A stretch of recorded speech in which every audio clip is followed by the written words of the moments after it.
Hello wonderful people, I'm PvPSkillz, and I know I haven't uploaded in a while, but you know, because of circumstances and life is a bitch.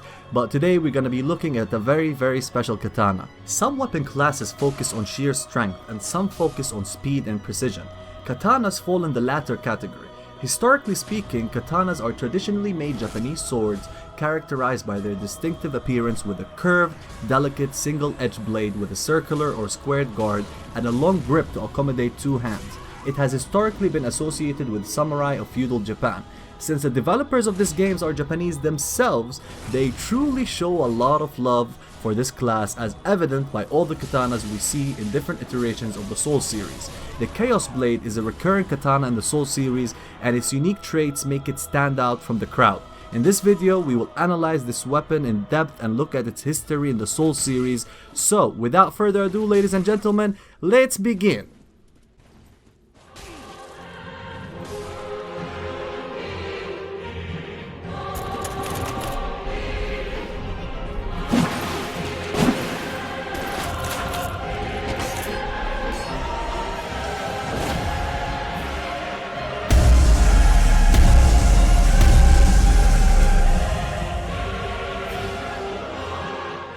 The Chaos Blade can be found in untended graves or the dark version of Firelink Shrine. You'll find it exactly where you find the Sword Master NPC in the normal version of Firelink Shrine, so it can be considered a mid to late game weapon, but if you are brave enough, you can actually trek there much earlier, but it will be very difficult to the weak-hearted. So if you are a new player, I recommend you wait until you get powerful enough to get this weapon. So now that you know the location of the weapon, let's start talking about the history of this weapon in the Soul series, as it can be found in all three iterations of the series. In Dark Souls 1, you obtain the Chaos Blade by infusing the soul of Quelaag with any plus 10 katana. So the weapon is connected to the witches of Izalith and demons, and this kinda explains the damage you inflict on yourself with each hit you dish out with the weapon. Shiva, one of the NPCs in Dark Souls 1, is also in a quest in finding the Chaos Blade, and he explains how unique and exquisite this weapon really is. Have you heard of Chaos Blade? The legendary sword of the ancient undead master Makoto. Its blade a swirling vortex. The Chaos Blade. Look into the vortex. Wonderful. Simply wonderful. The self-inflicting damage with the Chaos Blade is a repeated theme in From Software games, as we find similar weapons that are katanas too outside the Dark Souls universe. You know, such as the Hitless Katana in Demon Souls, which basically functions exactly like the Chaos Blade, or also you can find the Chikage in Bloodborne, which works in a similar manner too.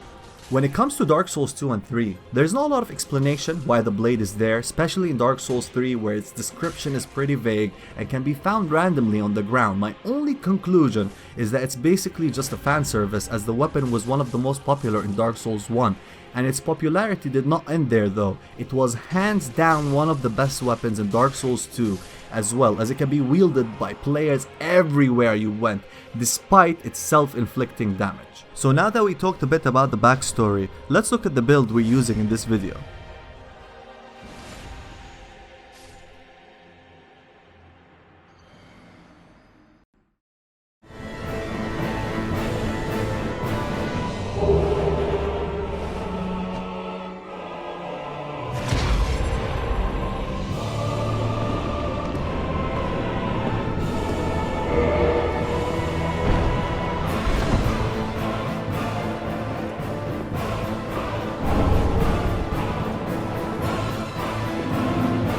Traitors aren't given a second chance. A character build defines your character, and with the Chaos Blade you should allocate your stats properly in order to see good results with it. The Chaos Blade requires 16 strength and 14 dexterity, and has E scaling in strength and S scaling in dexterity when fully upgraded. Since the Chaos Blade has the highest base damage within the katana class and has S scaling in dexterity, it is the best katana for dexterity build. The most optimum way to use it is to have between 50 and 60 dexterity. Although 40 works, but we want to go dex build, you should go all the way. Plus the washing pole is the better option with the quality build, so stick to a dexterity build if you want to use the Chaos Blade. You can still use more specialized builds with the Chaos Blade. The first one involves using the Flynn Ring and equipping the Master Attire so you can dish out more damage. In case you don't know about the Flint Ring, let me just give you a summary. The less equipment you have, the more damage you can do with your weapon. It is definitely broken and not balanced. However, it is achievable with the Chaos Blade, as you gain like about 40 damage, which is not little when you factor in the damage increase on counters and other things. Trust me, the 40 damage will make a difference, and armor isn't that a big deal as long as you're equipping armor. So it is a very, very interesting build. You can also have a dagger with it to complement it, which I truly love. This is my favorite build when it comes to the Chaos Blade. Now the other build, the second build, it requires some investment in the luck stat, since luck increases bleeding and the Chaos Blade has the highest bleed within the the Katana class. But I don't fully recommend this, as the Chaos Blade cannot be buffed, and bleed builds benefit greatly with the bleed buff. Carthus Rouge, I believe it's called. I don't know how to spell that exactly, but yeah, I believe it's called Carthus Rouge. But still, it's not bad, and you can have other bleed weapons equipped too with it to complement it, you know, like the claws, for example. So these are the builds you're gonna be seeing in the video. Now let's look at the moveset.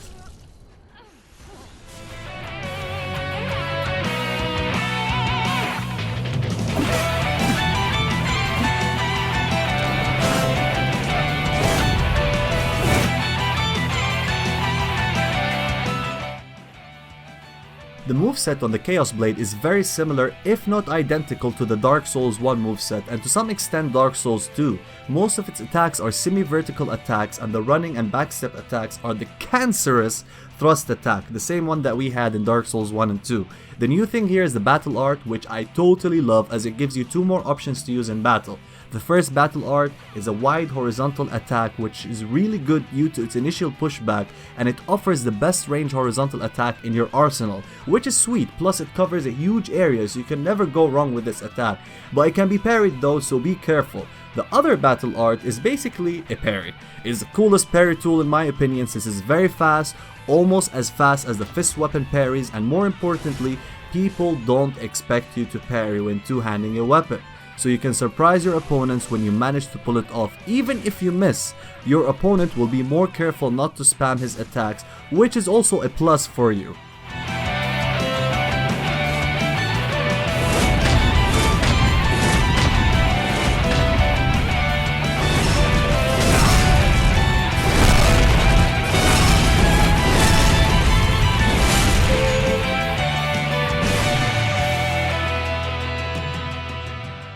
If you used any katana in previous Dark Souls games, you would know that the running attack on these things are ugly. And that's ugly in a good way.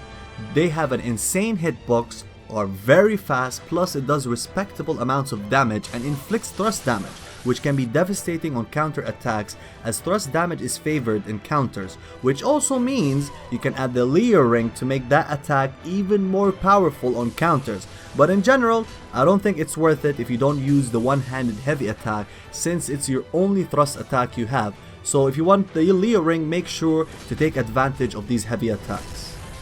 When using the Chaos Blade, you have to be cautious with the self-inflicting damage you receive with each attack, which is 15 damage by the way. It won't trigger on critical attacks, but it does trigger against shield blocks, which is kinda bad, but to be honest, I never felt that it was dangerous enough.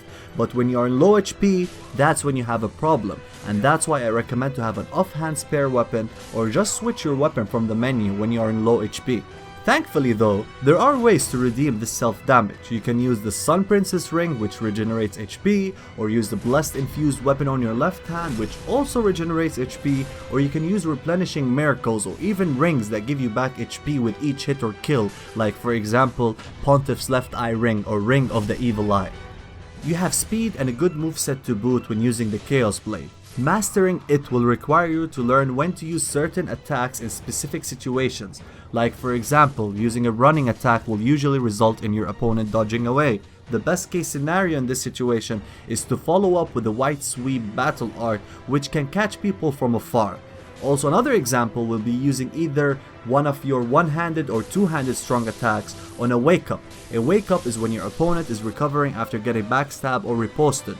These attacks usually catch people on the end of their rolls, which they usually do after a wake up. So the point that I'm getting at here is that you need to use your attacks smartly, since spamming with this weapon won't yield you good results like in the Dark Souls 2 version of the Chaos Blade. So when you're using the right build with the right tactics, this weapon can be a beast, and with the right hand, total destruction.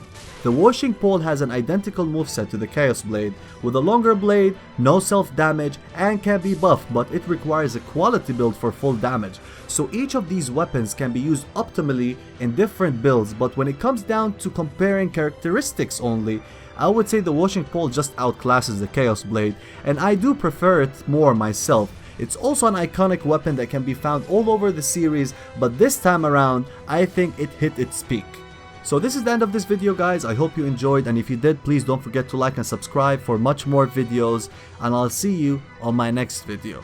Peace.